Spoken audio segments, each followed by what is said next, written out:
Welcome to our next reading on financial reporting standards. Bit of a caveat up front, this isn't the most interesting of areas or technical of areas, but nonetheless you are likely to see questions on it in the exam. So try and make it through, use matchsticks to prop your eyes open or whatever you need.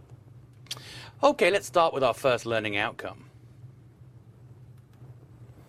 So our first learning outcome is to describe the objective of financial statements.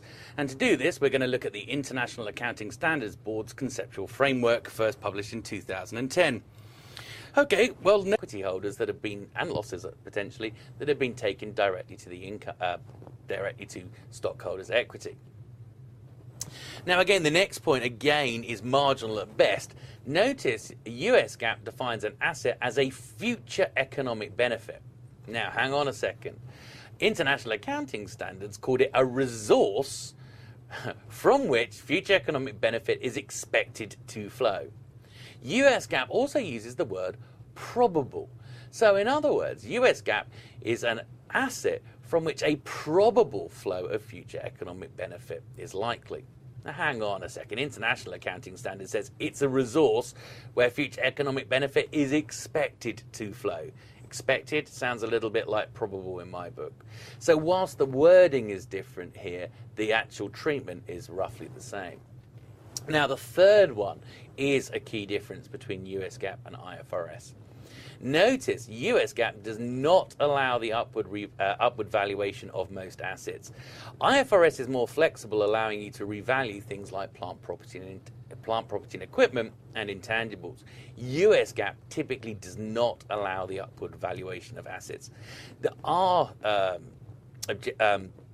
exceptions to this rule under US GAAP, in particular financial instruments such as available for sale and trading securities that we're going to encounter in a later reading, and also any assets that are hedged using derivatives are essentially marked to market in the balance sheet, i.e. recorded at their fair value and therefore are allowed to be valued.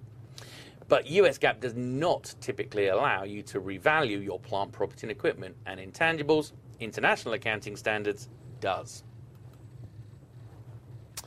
Right, identify, it says, the characteristics of a coherent reporting framework. So 3 to be aware of: transparency, comprehensiveness and consistency.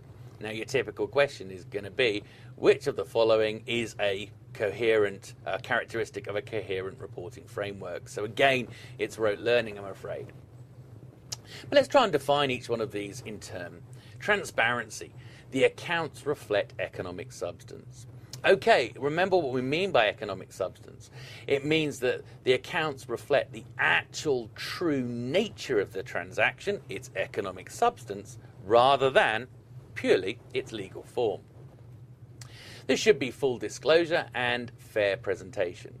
So full disclosure, all the information that a user of the accounts needs to make an informed decision needs to be disclosed in the accounts. And fair presentation, it should be understandable and it should be, of course, consistent with treatment in prior periods.